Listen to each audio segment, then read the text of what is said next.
Hello, I am, as you know, Shane Brinkman Davis Delamore, and this is Code and Optimism, the show where we explore how to solve problems faster with software. And I am very excited to say that we made it to episode 10. This is going to be a little bit of a celebration, and I also wanted to have a chance at a little bit of reflection. This little fledgling baby video cast is coming along. It's been 10 weeks, and I'm really pleased. I'll tell you now that my primary goal with all of this was just to find some way that I could communicate and start conversations about this topic that I'm so passionate about that I could do consistently. I could do consistently week to week, on and on. And I've tried blogging so many times in the past. I'm a bit of a perfectionist, and so I would dive in deep and really polish that blog post and get it to say exactly what I wanted to say. And I've got some good blog posts out there, but they take months and it's hard to keep the momentum going. So when I started this out, my goal was to set my perfectionist on its side, not worry about quality, just worry about making sure I do it every week. As I hope you've noticed, I've let the perfectionist back in just a little bit, and I'm trying to do a little bit better each week, helping the quality be a little bit better each week. But the real point is the consistency, week to week, and trying to capture and talk about these important topics. And I'm really looking forward to having conversations with people about these, because I don't have all the answers.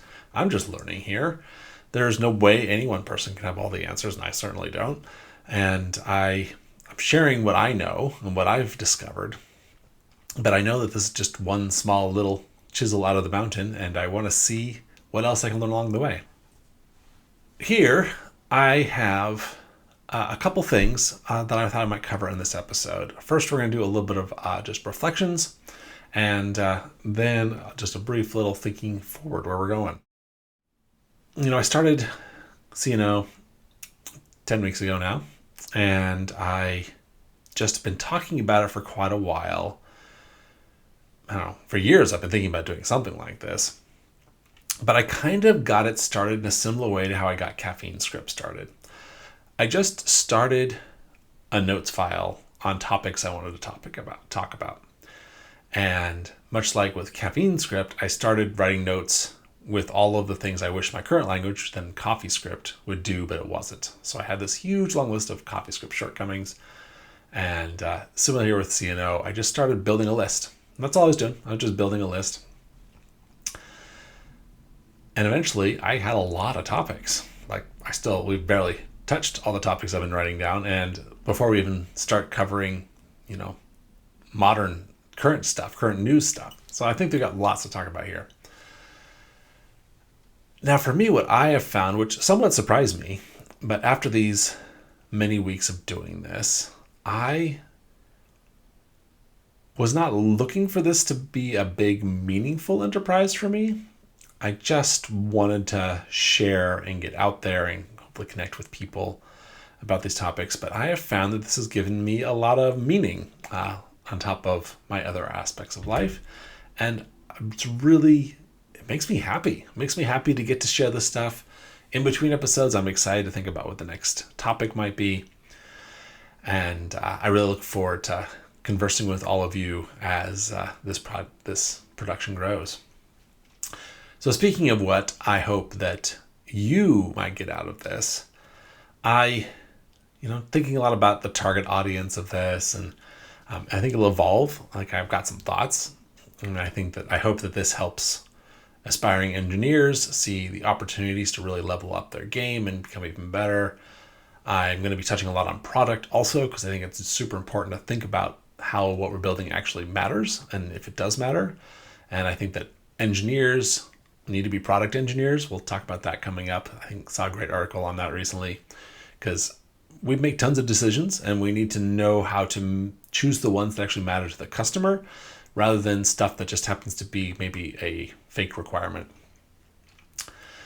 And I also hope that this gives you hope, makes you, think beyond what's currently possible to what might be possible when we stretch our legs, when we go down that path of mastery, as we, improve ourselves along the way. And I hope to talk to you about this and engage in conversation about how we can actually, not just solve problems, but create amazing, cool stuff. And how can we do it a lot faster? Because as I said in the first episode, I came to this realization in my teenage years that there was more cool stuff to make than time in the day. Like, I will never get to all the cool stuff I want to make with software. And so I have been, you might call it obsessed ever since, with how can I get stuff done quicker in software. I'll talk just a little bit more about that here at the end.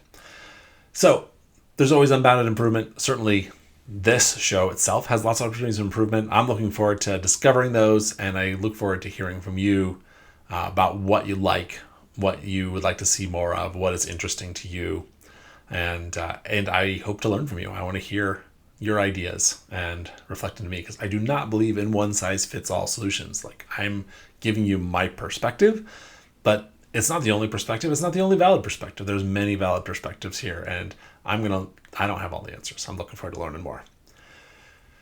So I thought with that, we might do a quick retrospective on the first 9 episodes. At the beginning, looks like we need to zoom out a little bit here. The first episode was really, I had a little bit of background about me, but it was mostly about defining what Code and Optimism is, and it's particular what I think is the coolest definition of optimism and the best definition of optimism is that all problems are solvable with enough knowledge. And that's optimism. And my definition for code is simply knowledge encoded in the universe. And so really I'm saying all problems are solvable with software. All problems are solvable with software. Not necessarily computer software right now, but software being the same thing as knowledge. Everything out there is software, and we can solve it with problems. We can solve those problems with software, which I think is hugely exciting, hugely empowering. There's nothing that we can't do as a species, as software creating entities in this universe. And I've already mentioned in this program, I do not believe there's any such thing as 100% truth, because if there was, then there would be no room for improvement on that truth. And I think that would be a tragedy and a sadness. And I don't actually think there's any justification for believing that. So there's always room for improvement. I know that. I'm looking forward to improving and learning more. And the third episode was talking about this topic of solving problems faster, and really talking about the 2 parts of that equation, which is V over T. We want to maximize the value at the top, and we want to minimize the time at the bottom. And so I talked quite a bit about how you think about those, and there's going to be some more topics in future episodes diving into each of those parts of the equation. Refactoring, we started talking about refactoring after that. And really, refactoring ultimately is part of the whole code quality topic. But I decided to start with a little bit more just everyday engineering conversation of refactoring before we got back up to the higher level code quality topic. So I had a couple episodes on refactoring. First of all is really, what is refactoring and why do we care? Well, if we refactor our code and realize that that kind of investment really accelerates our code base. Code bases will get calcified over time if we don't constantly refactor them. And if we get good at refactoring, then we can feel more confident about not having to make it perfect in the first place. Because perfection kills productivity and slows us down. We need to be okay with doing something a little bit ugly initially to get rolling, knowing that we can refactor it. It's okay. And then I talked quite a bit in episode 5 about how to plan and execute a successful refactor. Definitely think that's a worthwhile episode for some concrete advice based on my experience. Again, I don't have all the answers. Those are just some of the things I found that work. So lastly, we had several episodes specifically on code quality. And again, I think refactoring really falls into that category too. But now I want to start talking about what code quality is. And I've got a very specific definition of code quality, which is it is refactorability. It is specifically our ability to change the code without affecting its behavior. How fast can we change the code without affecting its behavior? It has nothing to do with correctness of the code base. Correctness is a requirement. It is not part of code quality. So it's all about keeping our code agile in the face of ever-changing requirements. And then there's the campfire principle, which is a very concrete way to sort of maintain your code quality on the cheap. It's the small baby brother of refactoring. But the key thing about campfire principle is that it is the easiest way to improve and maintain your code quality, and you can do it while you're getting the other work done. You don't have to really put a lot of effort to convincing other people that you should do it or that you need to allocate time for it. You just do it as you're doing the other stuff. And then I talked a bit about code quality metrics in episode 8 and this famous principle that you can't improve what you don't measure. If we care about this, we've got to find ways of measuring it. And my general advice is not that you come up with a code quality number for your entire project, but each time you do some changes that your intention is to improve code quality, you should have some metrics that you and your team have agreed upon are what you care about. And when you're looking at that PR, you should analyze just the before and after of that specific PR and say, did the metrics improve over that PR? And I find that extremely useful at honing my skill and looking for the next way that I can get those metrics even a little higher. And last, in episode 9, I talked about dry, my favorite topic. And I really think that this one is where we're starting to get really concrete. We talked about sort of the principles of you might refactor, you might do campfire, you might measure your code quality metrics. But what do you actually do? Like, what is the actual edits that you're doing to your code that make it higher quality? Like, where you're starting, what's wrong with it, where you're going, why is that better? Dry is the start of talking about that. In fact, I think it's probably the most fundamental concept in improving your code quality. And this is a bit of where I learned on the journey making these episodes. I was thinking a lot about dry. I've always thought that dry was sort of the foundation of all software engineering practices, best practices. And what I've come to realize, thinking deeply about it, that I think there actually is two foundations, and I'm not going to spoil surprises here. We're not going to get to the second one yet. But dry is a foundation, but it doesn't answer all the questions. And that was my big realization on making this episode. Dry leads to abstractions. All abstractions come from drying up repetition, because the opposite of abstraction is repetition. I hadn't thought about that before. I was like, oh, I think that's what that is. So it was a realization for me. And since it's a new realization, it hasn't been thought about for years and years. And so maybe we'll quickly learn that there's a better way to think about that. But I think there's a lot of truth to that dry is the foundation and that it leads to abstractions. But dry only gives you some hints on how to write good abstractions. It doesn't really tell you all the answers. And that is another one of our later episodes, broadly speaking, my 5 essential elements of modular design, which I've mentioned several times throughout these episodes. That's coming. We're going to dive into that in many different levels. So that's a lot to cover already, but it's pretty much all focused on code quality. And there are several other big topics that we need to talk about, just as we're covering the high-level surface. We need to get to the other aspect of having our code be faster to responding to new requirements, which is extensibility. And that really comes from code architecture, the software architecture of our system.